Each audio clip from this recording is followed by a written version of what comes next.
Students, मैं रामनेश उत्तम अपने YouTube channel maths Galaxy hub में आप लोगों का स्वागत करता हूं।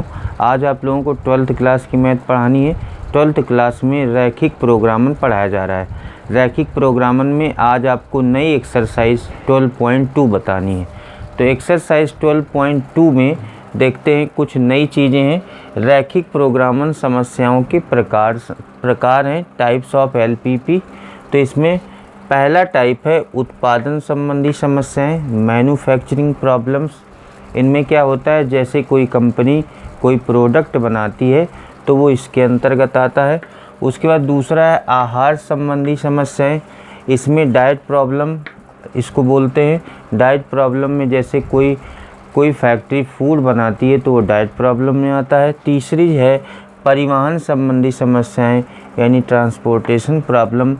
किसी भी सामान को, वस्तुओं को एक स्थान से दूसरे स्थान पर ले जाने में परिवहन में जो व्यय होता है या तमाम चीज़ें उसमें होती हैं, वो इसके अंतर्गत आता है। तो इससे रिलेटेड सबसे पहले आप लोगों को आहार संबंधी समस्याएं बताई जाएंगी। उनमें से एक्सरसाइज 12.2 का पहला सवाल देखते हैं। एक्सरसाइज 12.2 का पहला सवाल देखिए। रेशमा दो प्रकार के भोज्य P और Q को इस प्रकार मिलाना चाहती है कि मिश्रण में विटामिन अवयवों में 8 मात्रक विटामिन A तथा 11 मात्रक विटामिन B हो। भोज्य यानी फर्स्ट टाइप का जो फूड है, भोज्य P की लागत 60 रुपये प्रति केजी और Q की लागत 80 रुपये प्रति केजी है। भोज्य P में 3 मात्रक प्रति किलोग्राम विटामिन A और 5 मात्रक प्रति किलोग्राम विटामिन B है, जबकि भोज्य Q में 4 मात्रक प्रति किलोग्राम विटामिन A और 2 मात्रक प्रति किलोग्राम विटामिन B है। मिश्रण की न्यूनतम लागत ज्ञात कीजिए। ये जो क्वेश्चन होते हैं वो सब थ्योरेटिकल क्वेश्चन होते हैं। पिछले वाले डेरिवेशन पर बेस थे, ये वाले सब थ्योरेटिकल क्वेश्चन है। इससे आपको इक्वेशन बनाना होगा। तो इनको हम कहते हैं गणितीय सूत्रीकरण, मैथमेटिकल फार्मूलेशन। तो मैथमेटिकल फार्मूलेशन आ जाएगा तो हम एक्सरसाइज 12.1 से संबंधित जितने मैंने वीडियो बताए हैं, आपको जितने क्वेश्चन बताए थे, उससे रिलेटेड आप आसानी से कर सकते हैं। तो सबसे पहले आपको ये बनाना कैसे है ये आपको बताया जाएगा। तो हमको दो भोज्य पदार्थ P और Q की हम मात्रा मान लेते हैं। माना मिश्रण में भोज्य P और Q की मात्राएं क्रमशः x kg और y kg। मान लेते हैं कि P और Q की मात्राएं मिश्रण में x kg और y kg हैं। इसके लिए आपको क्या करना है, सबसे पहले देखिए पहले वाले भोज्य में विटामिन A की कितनी इकाई है। यहाँ पर देखिए विटामिन A की 3 इकाई है, तो यहाँ पर लिख देंगे 3x। उसके बाद दूसरे वाले में Q वाले फूड में विटामिन A की कितनी इकाई है, 4 इकाई है, तो यहाँ पर लिखेंगे 3x धन 4y। उसके बाद greater than or equal to, यहाँ पर विटामिन A कितना होना चाहिए, 8 मात्रक होना चाहिए, तो ग्रेटर आर इक्वल टू 8 हो जाएगा। ग्रेटर यहाँ पर इसलिए होगा क्योंकि हमको न्यूनतम लागत ज्ञात करनी है। न्यूनतम होगा तो ग्रेटर आर इक्वल टू लगाएंगे, अधिकतम होगा तो लेस आर इक्वल टू लगाएंगे। फिर से आप देख लें, सबसे पहले भोज्य P में विटामिन A कितना है, यहाँ पर देखिए 3 मात्रक प्रति किलोग्राम है, यहाँ पर Q में 4 मात्रक प्रति किलोग्राम है। तो इसी तरह समीकरण बनेगा 3x धन 4y greater or equal to 8, क्योंकि विटामिन A आपकी 8 मात्रक होनी चाहिए। ग्रेटर आर इक्वल टू 8 हो गया। दूसरे वाले में देख लीजिए विटामिन B की क्या कंडीशन है। पहले वाले भोज्य में 5 मात्रक विटामिन B है, तो यहाँ पर 5x हो जाएगा। उसके बाद 2 मात्रक विटामिन B दूसरे वाले में, तो 2y हो जाएगा। और विटामिन B कितनी होनी चाहिए, 11 मात्रक, तो ग्रेटर आर इक्वल टू 11 हो जाएगा। ये x is greater or equal to 0, y is greater or equal to 0, ये सब में लिखा जाता है। ये नॉन निगेटिव कंडीशन, क्योंकि x और y का मान कभी भी ऋणात्मक नहीं हो सकता, इसलिए इसको लिखा जाता है। उसके बाद बात करते हैं z की। यहाँ पर आपको न्यूनतम लागत निकालनी है, तो मिनिमाइज z यहाँ लिखेंगे। मिनिमाइज z बराबर हो जाएगा, z वही होता है जो मोस्टली प्राइस आपका होता है। यहाँ पर लिखा है लागत है 60 रुपये प्रति किलोग्राम और Q की लागत है 80 रुपये प्रति किलोग्राम। तो यहाँ पर मिनिमाइज z आपका हो जाएगा 60x प्लस 80y। तो ये पहले वाले का हो जाएगा। उसके बाद इसका हम ग्राफिकल मेथड से इसको सॉल्व कर लेंगे। ये आप लोगों को बताया जा चुका है पिछले वीडियो में। इसको आप लोग आसानी से ग्राफिकल मेथड से सॉल्व कर सकते हैं, आपका आंसर हो जाएगा। इसी तरह हम दूसरा देखते हैं। दूसरा है एक प्रकार के केक को 200 ग्राम आटा तथा 25 ग्राम वसा की आवश्यकता होती है। दूसरे प्रकार के केक के लिए 100 ग्राम आटा तथा 50 ग्राम वसा की आवश्यकता होती है। केकों की अधिकतम संख्या बताओ जो 5 किलो आटे तथा 1 किलो वसा से बन सकते हैं। यह मान लिया जाए कि केकों को बनाने के लिए अन्य पदार्थों की कमी नहीं रहेगी। तो सबसे पहले हम मान लेते हैं 2 प्रकार के केक हैं। माना केकों की संख्या क्रमशः x और y है, ये मान लेते हैं। उसके बाद गणितीय सूत्रीकरण कैसे करेंगे, मैथमेटिकल फॉर्मूलेशन कैसे करेंगे। वहाँ पर देखिए पहले वाले केक में आटा कितना है, 200 ग्राम है, तो यहाँ पर लिख देंगे 200x। उसके बाद दूसरे वाले में आटा, दूसरे वाले केक वाले में आटा कितना है, देखिए 100 ग्राम। तो आटा आटा ले लेंगे, तो यहाँ 200x प्लस 100y। और क्योंकि मैक्सिमाइज z आपको निकालना है, अधिकतम संख्या निकालनी है, तो यहाँ पर लेस आर इक्वल टू का साइन लगेगा। तो 200x plus 100y less or equal to 5 kilo. 5 kilo को हम ग्राम बनाएंगे तो 5000 ग्राम आएगा, इसलिए यहाँ पर 5000 लिखा हुआ है। चाहे आप इसको 5000 ग्राम भी लिख सकते हैं। उसके बाद इसी तरह वसा को देख लें, फैट को। पहले वाले केक में 25 ग्राम फैट चाहिए, दूसरे वाले में 50 ग्राम फैट चाहिए, और टोटल फैट है आपका 1 किलो। तो हो जाएगा 25x plus 50y less or equal to 1 kg का मतलब है 1000 ग्राम। तो ये आ जाएगा। और x और y नॉन निगेटिव, ये ऋणात्मक हो नहीं सकता है, तो ये सब में लिखा जाता है। उसके बाद मैक्सिमाइज z देख लीजिए, अधिकतम संख्या। तो मैक्सिमाइज z आपसे संख्या पूछी जा रही केकों की, तो z बराबर आपका हो जाएगा x प्लस y। और इसको ग्राफिकल मेथड से सॉल्व कर लेंगे, z का मान आ जाएगा। चौथा क्वेश्चन देखते हैं। तीसरा और चौथा दोनों एक जैसे हैं, तो हम चौथा बताने जा रहे हैं। एक निर्माणकर्ता नट और बोल्ट का निर्माण करता है। एक पैकेट नटों के निर्माण में मशीन ए पर 1 घंटा तथा मशीन बी पर 3 घंटे काम करना पड़ता है, जबकि एक पैकेट बोल्ट के निर्माण में 3 घंटा मशीन ए और 1 घंटा मशीन बी पर कार्य करना पड़ता है। वह नटों से 17.50 प्रति पैकेट और बोल्टों से 7 रुपये प्रति पैकेट लाभ कमाता है। यदि प्रतिदिन मशीनों का अधिकतम उपयोग 12 घंटे किया जाए, यानी दोनों प्रकार की मशीनें 12 घंटे चलें, तो प्रत्येक में कितने पैकेट उत्पादित किए जाएं ताकि अधिकतम लाभ कमाया जा सके। तो सबसे पहले हमको क्या करना है, माना नट और बोल्टों के क्रमशः x और y पैकेटों का निर्माण किया जाता है, ये हम पहले मान लेंगे। उसके बाद पहले हम नट देखेंगे, नट पर कितना काम होता है।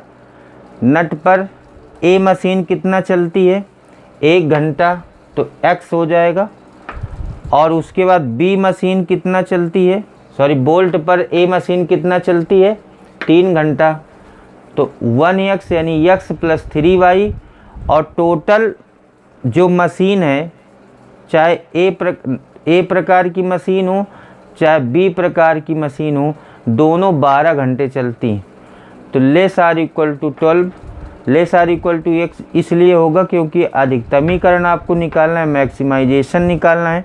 एक बार फिर से देख ले, ए कितने घंटा चलती है, 1 घंटा। यहाँ पर क्या घंटे चल रही है, 3 घंटे। तो 1x plus 3y less or equal to 12। Total machine, दोनों प्रकार की मशीनें क्या घंटे चल रही, 12-12 घंटे। तो x plus 3y less or equal to 12। उसके बाद b वाली मशीन पर आ जाइए। b मशीन पहले में कितना चल रही, 3 घंटे, दूसरे में आपकी चल रही 1 घंटे। तो आ जाएगा 3x प्लस 1y यानी y less or equal to 12। क्योंकि दोनों मशीनें 12-12 घंटे चलती हैं, तो यहाँ भी 12 होगा, यहाँ भी 12 होगा। x और y greater or equal to 0, क्योंकि पैकेटों की संख्या ऋणात्मक हो नहीं सकती, तो ये सब में लिखा जाता है।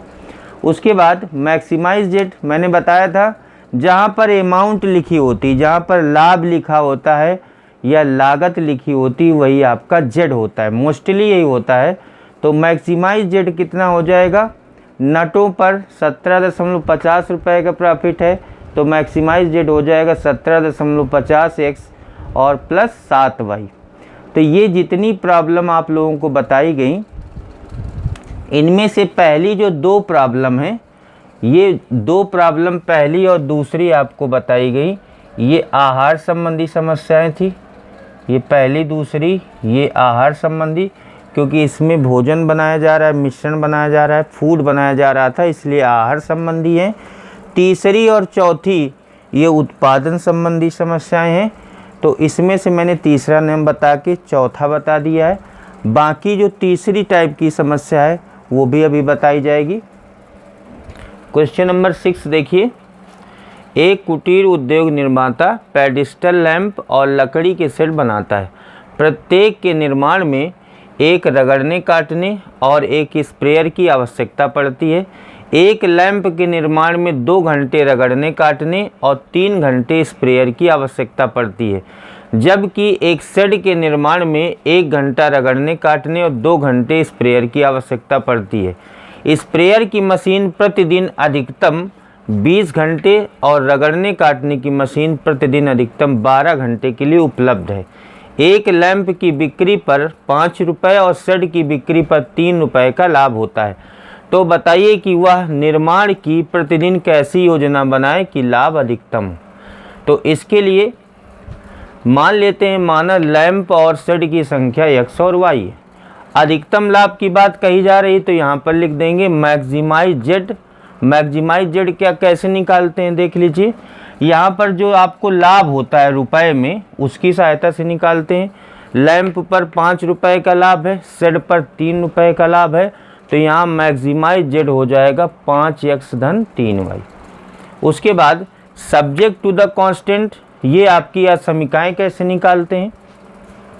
जैसे इसमें 2 तरह के काम हो रहे हैं। पहला काम हो रहा है रगड़ने या काटने का, दूसरा काम हो रहा है स्प्रेयर का। तो रगड़ने काटने का काम लैंप के लिए क्या हो रहा है, कितने घंटे, 2 घंटे यहाँ पर है। उसके बाद में आपका 1 घंटे रगड़ने काटने का काम शेड पर है। तो रगड़ने काटने से एक समीकरण बनेगा। पहला है 2 घंटे 2x, दूसरा है 1 घंटे plus y less or equal to 12। फिर से देख लीजिए, यहाँ पर 2 तरह के काम हो रहे हैं। एक तो रगड़ने काटने का, एक स्प्रेयरिंग का काम हो रहा है। तो रगड़ने काटने के लिए, जो लैंप के लिए रगड़ने काटने का, तो पहले 2 घंटे तो 2x हो जाएगा। फिर बाद में आपको दिया गया है 1 घंटे यहाँ पर, तो 2x plus y less or equal to 12 इसलिए होगा क्योंकि रगड़ने काटने की मशीन का अधिकतम काम 12 घंटे है, यहाँ पर लिखा हुआ है। उसके बाद स्प्रेयरिंग से दूसरा इक्वेशन बनेगा। पहले उसमें स्प्रेयर में कितने घंटे की ज़रूरत है, 3 घंटे स्प्रेयर, तो ये हो जाएगा 3x यहाँ पर देखिए। और प्लस दूसरे वाले में स्प्रेयरिंग में कितने घंटे की ज़रूरत है, 2 घंटे की, तो 3x धन 2y less or equal to 20। क्योंकि स्प्रेयरिंग की मशीन यहाँ पर लिखा है, स्प्रेयर की मशीन प्रतिदिन अधिकतम 20 घंटे के लिए उपलब्ध है और ये रगड़ने काटने वाली 12 घंटे के लिए उपलब्ध है। तो यहाँ पर लेस आर इक्वल टू 12 हो जाएगा, यहाँ पर लेस आर इक्वल टू 20 हो जाएगा। अगर यहाँ मैक्सिमाइज है तो यहाँ लेस आर इक्वल टू होगा, अगर यहाँ मिनिमाइज है तो यहाँ पर ग्रेटर आर इक्वल टू होता है। ये तरीका होता है समीकरण बनाने का। उसके बाद 8 नंबर क्वेश्चन देखते हैं। एक सौदागर 2 प्रकार के निजी कंप्यूटर, एक डेस्कटॉप नमूना और दूसरा पोर्टेबल नमूना, जिसकी कीमतें क्रमशः 25,000 और 40,000 होंगी, बेचने की योजना बनाता है। वह अनुमान लगाता है कि कंप्यूटरों की कुल मासिक मांग 250 नग से अधिक नहीं होनी चाहिए। प्रत्येक प्रकार के कंप्यूटरों की नगों की संख्या ज्ञात कीजिए जिसे सौदागर अधिकतम लाभ प्राप्त करने के लिए संग्रह करे। यदि उसके पास निवेश के लिए 70 लाख से अधिक नहीं है और यदि डेस्कटॉप नमूने पर उसका लाभ 4500 और पोर्टेबल नमूने पर 5000 लाभ हो, तो ये आपको मैक्सिमाइज यानी अधिकतम लाभ आपको ज्ञात करना है। तो इसके लिए आपको क्या करना है, मान लेंगे माना सौदागर डेस्कटॉप X तथा पोर्टेबल डेस्कटॉप जो कंप्यूटर है वो X तथा पोर्टेबल कंप्यूटर Y का संग्रह करता है। ये X और ये Y इतनी संख्या का वो संग्रह करता है, कलेक्शन करता है। उसके बाद मैक्सिमाइज जेड आपको निकालना है, क्योंकि अधिकतम लाभ की बात कही जा रही है। तो मैक्सिमाइज जेड हो जाएगा, यहाँ पर लाभ कहाँ कितना हो रहा है देख लीजिए।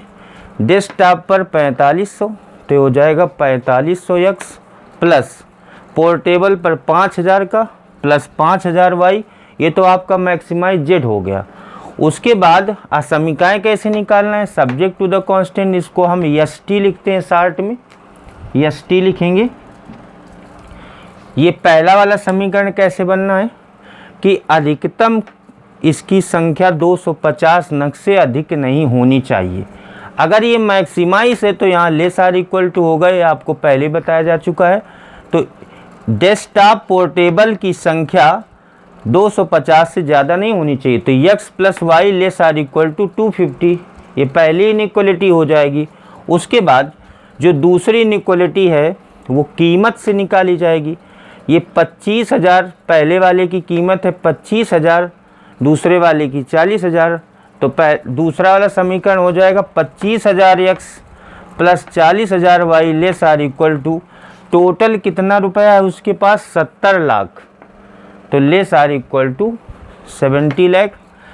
उसके बाद हम 1000 से डिवाइड कर देंगे, 1000 से भाग दे देंगे। तो इसको आप ये भी लिख सकते हैं 25x plus 40 y less or equal to 7000 और x comma y are greater or equal to 0। ये नॉन निगेटिव कंडीशन ये सब में लिखी जाती है, क्योंकि कंप्यूटरों की संख्या ऋणात्मक नहीं हो सकती इसलिए लिखते हैं। जैसे इसमें लैंप और सेट की संख्या ऋणात्मक नहीं हो सकती। इन समीकरणों की सहायता से हम इसका ग्राफ खींच लेंगे और इसका मैक्सिमाइज जेड का मान आ जाएगा। उसके बाद हम 10 नंबर क्वेश्चन देखते हैं। 2 प्रकार के उर्वरक F1 और F2 हैं। F1 में 10% नाइट्रोजन और 6% फास्फोरिक अम्ल है तथा F2 में 5% नाइट्रोजन तथा 10% फास्फोरिक अम्ल है। मिट्टी की स्थितियों का परीक्षण करने के पश्चात एक किसान पाता है कि उसे अपनी फसल के लिए 14 किलो नाइट्रोजन और 14 किलो फास्फोरिक अम्ल की आवश्यकता है। यदि F1 की कीमत ₹6 प्रति केजी और F2 की कीमत ₹5 प्रति केजी है, तो प्रत्येक प्रकार का कितना उर्वरक प्रयोग के लिए चाहिए ताकि न्यूनतम मूल्य पर पोषक तत्व मिल सके, न्यूनतम लागत क्या होगी, ये आपको निकालना है। तो हम मान लेते हैं, माना F1 व F2 की मात्राएं क्रमशः x केजी और y केजी हैं। तो यहाँ पर न्यूनतम मूल्य न्यूनतम लागत की बात कही जा रही है। तो मिनिमाइज जेड आपका जो हो जाएगा, यहाँ मैंने बताया था जो भी इसकी कीमत होती है उसी से मिनिमाइज या मैक्सिमाइज जेड निकालते हैं। यहाँ पर देख लीजिए 6x हो जाएगा और प्लस 5y। ये तो मैंने मान लिया कि F1 F2 की मात्राएं x केजी y केजी। उसके बाद मिनिमाइज जेड बराबर हो जाएगा 6x प्लस 5y, क्योंकि ये रुपए से आपको मिनिमाइज मैक्सिमाइज निकालना है। या तो आपको प्रॉफिट होगा या तो यहाँ पर इसकी कीमत दी गई होगी, उसी से आपको z निकालना होता है। उसके बाद ST यानी सब्जेक्ट टू द कांस्टेंट कैसे निकालना है। पहला वाला है 10%, तो 10% यक्स, हमने यक्स माना हुआ यक्स kg, तो इसका 10% हो जाएगा 10 गुणित यक्स बटा 100। उसके बाद दूसरे वाले में नाइट्रोजन कितनी है, पहले में नाइट्रोजन 10%, तो 10 यक्स बटा 100। दूसरे वाले में नाइट्रोजन है 5% प्लस 5y बटा 100, और ये कितना है 14 किलो है। तो अगर यहाँ मिनिमाइज है तो ग्रेटर आर इक्वल टू 14 होगा। इसको हम काटेंगे, एलसीएम लेंगे, तो इसको आप हम इस तरह भी लिख सकते हैं, इसको आप इस तरह भी लिखेंगे।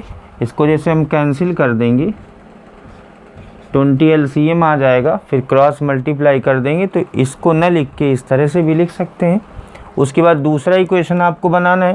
पहला हमने नाइट्रोजन से बनाया, 10x/100 परसेंटेज की बात कही जा रही है, इसलिए x/100 लिखा जा रहा है। इसी तरह दूसरा आपको इक्वेशन बनाना है, तो फास्फोरिक अम्ल से बनाएंगे, तो दूसरा बनेगा 6x/100। यहाँ पर देखिए फास्फोरिक अम्ल 6% है। उसके बाद में आपका 10% है, तो प्लस 10y बटा 100 ग्रेटर आर इक्वल टू 14। क्योंकि नाइट्रोजन भी 14 kg है, फास्फोरिक अम्ल भी 14 kg है, तो दोनों में ग्रेटर आर इक्वल टू 14 होगा। उसके बाद हम इसको काटेंगे, लिखेंगे, तो ये आपका इस तरह से बन जाएगा। ये आपका आ जाएगा 3x plus 5y greater or equal to 700। इसको आप ऐसे भी लिख सकते हैं, और ये तो आपको कंपलसरी है सब में लिखना। इतना करने के बाद आप आसानी से इसको, जैसे आप एक्सरसाइज 12.1 किए था, वैसे ही आप आसानी से इनको सॉल्व कर सकते हैं। इसमें से मैं पहला वाला आपको सॉल्व करना बता दे रहा हूँ। वैसे तो आप कर सकते हैं, लेकिन इनमें 6 क्वेश्चन मैंने आज आप लोगों को बताए, उनमें से एक मैं आपको सलूशन एक का बता देता हूँ।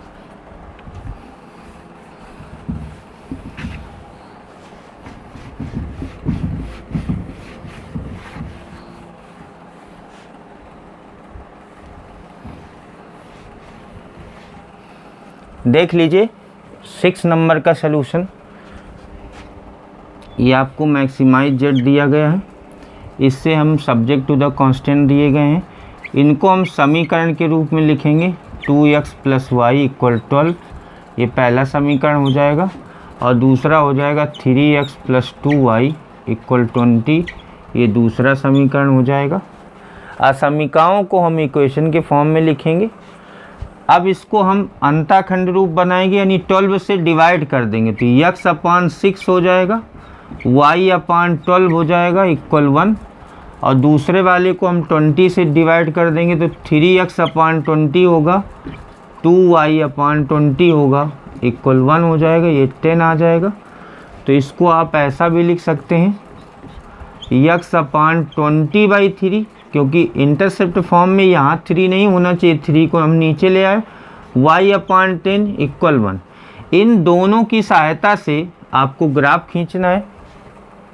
तो ग्राफ खींचने के लिए देख लीजिए,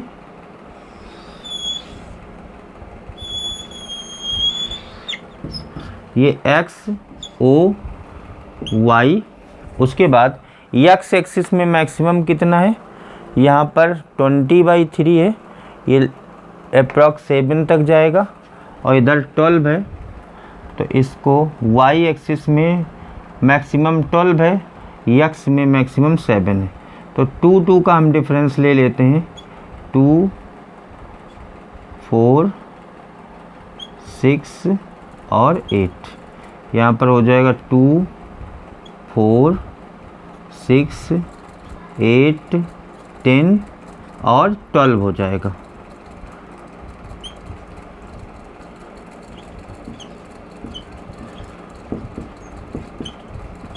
ये आपका y एक्सिस है, ये x एक्सिस है, ये 2 4 6 8। यहाँ पर आपको 6 और 12 दिया है, पहले 6 पर स्केल रखेंगे इधर, और इधर 12 पर, और इसको हम मिला देंगे।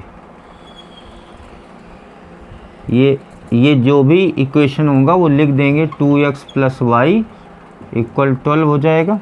उसके बाद दूसरा x/20/3 + y/10, यानी x पर 20/3 अप्रॉक्स 7 पर रखेंगे और y पर 10 पर, और इसको हम मिला देंगे।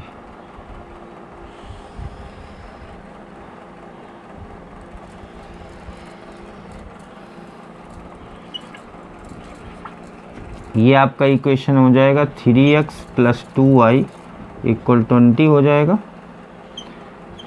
कॉर्नर पॉइंट ये O है, ये A आपका, B, C, D और ये आपका E हो जाएगा। उसके बाद शेडिंग करते हैं। शेडिंग के लिए ट्रू फॉल्स देखा जाता है। ट्रू फॉल्स में क्या करते हैं, x 0 y 0 रखते हैं। तो 0 = 12।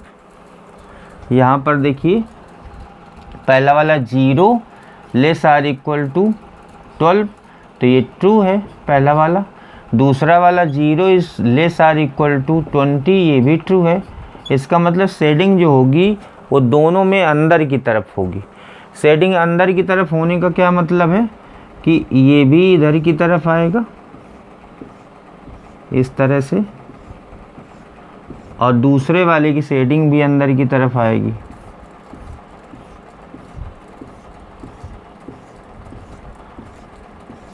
अब इसमें आपको वो एरिया देखना है जिसमें maximum number of line lies कर रही। तो मैक्सिमम नंबर ऑफ लाइन्स ये वाला एरिया होगा, ये वाला। मैं इसको और डार्क किए देता हूँ। ये वाला एरिया होगा, ये वाला एरिया जिसमें maximum number of line lies कर रही हैं। इसमें से जो कॉर्नर पॉइंट हैं वो देख लेते हैं। यहाँ पर लिखेंगे कॉर्नर पॉइंट या पॉइंट्स, और यहाँ z लिखेंगे। z की वैल्यू है 5x + 3y। कॉर्नर पॉइंट में क्या क्या हो जाएगा देख लीजिए, O, A, C और D हो जाएगा। तो O के तो आपके 0,0 हो जाएंगे। उसके बाद A के कोऑर्डिनेट्स, A के देख लीजिए कोऑर्डिनेट्स हो जाएंगे 6,0, 6,0। उसके बाद D के कोऑर्डिनेट 0,10 हो जाएंगे, और C के आपको निकालने पड़ेंगे या सॉल्व कर लेंगे। इसको, इन दोनों को सॉल्व कर लेंगे तो x की वैल्यू 4 आ जाएगी और y की वैल्यू 6 आ जाएगी। सॉरी 4 यहाँ पर दोनों को सॉल्व कर लेंगे। इक्वेशन फर्स्ट और सेकंड को हम रफली सॉल्व कर लेते हैं।